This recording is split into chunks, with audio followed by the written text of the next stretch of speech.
ঈদের আনন্দ শুধু উৎসব নয়, এটা ভালোবাসা, সম্প্রীতি আর একতার বার্তা।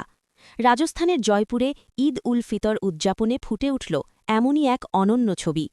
দিল্লি রোড সংলগ্ন ঈদগাহে হাজার হাজার মুসলিম ভাই একত্রিত হয়ে আদায় করলেন পবিত্র ঈদের নামাজ।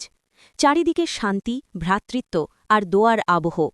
আর ঠিক তারপরেই দেখা গেল এক হৃদয় ছোঁয়া মুহূর্ত। হিন্দু মুসলিম সমিতির উদ্যোগে হিন্দু সম্প্রদায়ের মানুষজন মুসলিম ভাইদের ওপর করলেন পুষ্পবৃষ্টি। গেরুয়া বসন পরিহিত যুবকদের এই ভালোবাসা শুধু একটি অভ্যর্থনা নয়, এ যেন একতার এক জীবন্ত প্রতীক।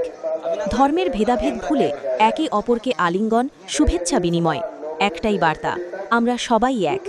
জয়পুর আবারও প্রমাণ করল গঙ্গা যমুনী তেহজিব শুধু ইতিহাস নয়, এটা আজও বেঁচে আছে মানুষের হৃদয়ে। উৎসব হোক সবার, ভালোবাসা ছড়িয়ে পড়ুক প্রতিটি ঘরে ঘরে।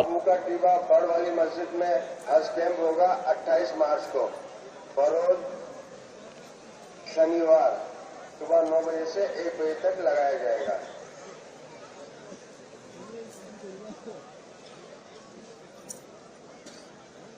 29 मार्च को जामा मस्जिद में हज कैंप लगेगा, जो सुबह 9 बजे से 1 बजे तक लगाया जाएगा। रुको भाई रुको, आप ईद मिल लो, मैं जरा कर देता हूँ, मेरा कार्यक्रम कर देता हूँ, आप ईद मिल लो।